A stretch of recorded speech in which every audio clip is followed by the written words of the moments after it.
Hello everyone, इस video में बात कर लेते हैं आईओएल केमिकल एंड फार्मा की। क्विकली एनालिसिस देख लेते हैं। चैनल को लाइक एंड सब्सक्राइब करना मत भूलिएगा। तो एज एन आईओएल में आप देख रहे होगे स्टॉक में यहाँ पे आज एक अच्छा पोटेंशियल देखने को मिला है। काफ़ी लंबे टाइम बाद ये जो जोन है यहाँ से अगर देखें तो जोन के ऊपर का एक अच्छा मूव देखने को मिला है।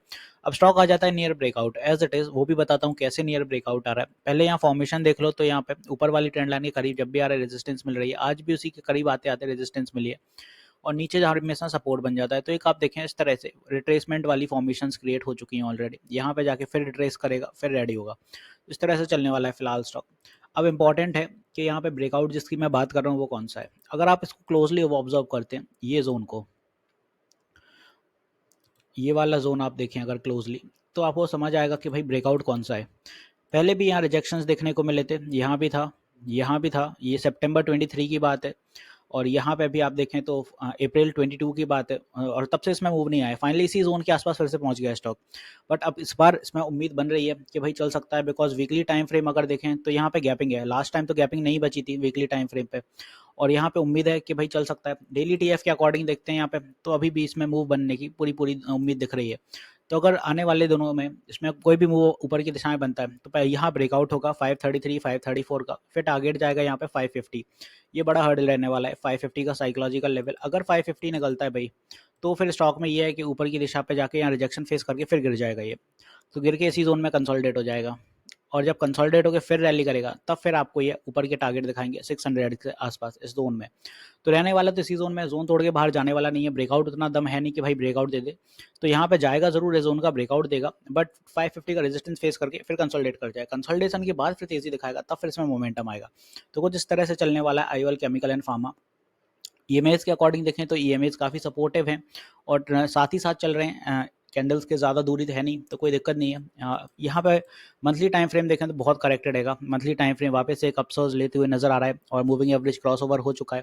तो मंथली टाइम फ्रेम अगर इस जोन को यही निकलता है तो फिर इसमें कोई अच्छे मूव देखने को मिलेंगे। और ये टाइम फ्रेम आप देखें मंथली टाइम फ्रेम भी 534 का लेवल एक एज इट इज़ हर्डल यहाँ पर भी है। तो अपन को ये क्लियर तो हो गया भाई 534 निकलेगा तभी मूव है। तो जो भी फ्रेश बाय कर रहे हैं, अगर मान लीजिए यहाँ बार बार 534 नहीं निकल रहा है तो स्टॉक वापस से गिर जाएगा 500 के करीब।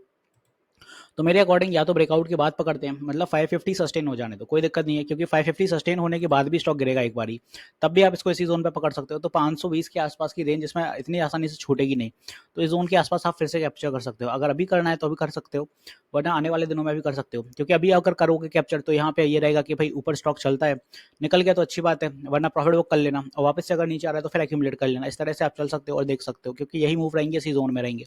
रिजल्ट की बात करें तो यहाँ पे आप पाएंगे कि जो क्वार्टरली रिजल्ट थे इस बार की सेल्स थोड़ी वीक थी, 502 सीआर की थी, लास्ट टाइम 563 थी और नेट प्रॉफिट इस बार 30 सीआर का था, लास्ट टाइम 46। तो इस बार थोड़ा सेल्स वीक रही है, इसीलिए बीटा मार्जिन 51 सीआर के रहे थे, नेट प्रॉफिट भी वीक हुआ, ईपीएस भी गिर गया।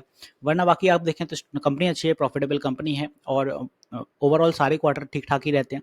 कभी कभार थोड़ा अनइवन हो जाता है तो यहाँ पे थोड़ी गिरावट देखने को मिली। एफआई ने रिसेंटली स्टेक यहाँ पे देखें तो 0.01 से ही कम किए थे, कोई ज़्यादा डिफरेंस नहीं आया। पाइन ब्रिज ग्लोबल फंड्स के यहाँ स्टेक है और डीआई में स्टेक अपने हैं 0.09, डीआई में उतना स्टेक नहीं है, एफआई में स्टेक ज़्यादा है। और प्रमोटर्स आप देखें तो इंटैक्ट हैं यहाँ पे, वो मार्च 23 से प्रमोटर्स एज इट इज़, ये सारे प्रमोटर्स हो गए यहाँ पे।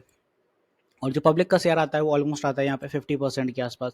तो ये सारे अपने पब्लिक के शेयर्स आ गए, जिसमें जी कंसल्टेंट एंड फैब्रिकेटर्स भी है, एनरॉग लिमिटेड भी है, त्रिचिट लिमिटेड भी है, आशीष कचोलिया, ये सारे अपने नाम आ जाते हैं यहाँ पे अपने आईओसीएल की पब्लिक में।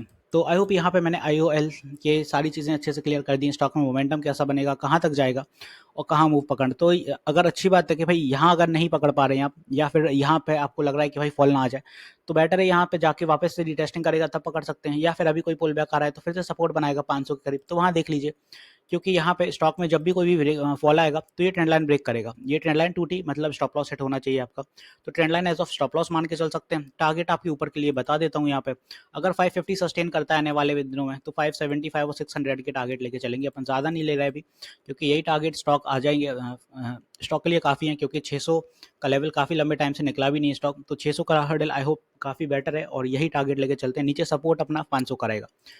तो आई होप यहाँ पे मैंने IOL अच्छे से क्लियर कर दिया। एक चीज़ और बता दूँ, मैं लाइव सेशंस भी लेता हूँ मार्केट आवर में, सुबह 10 बजे से 1 बजे तक और शाम 9 बजे भी लाइव आता हूँ, तो आप अपनी क्वेरीज क्लियर कर सकते हैं। लाइव सेशन में इंटरेक्ट कर सकते हैं। यूट्यूब पर स्ट्रीम होता है, फ्री ऑफ कॉस्ट होता है। तो मिलते हैं नेक्स्ट वीडियो में। This is me Shubham Yadav signing off.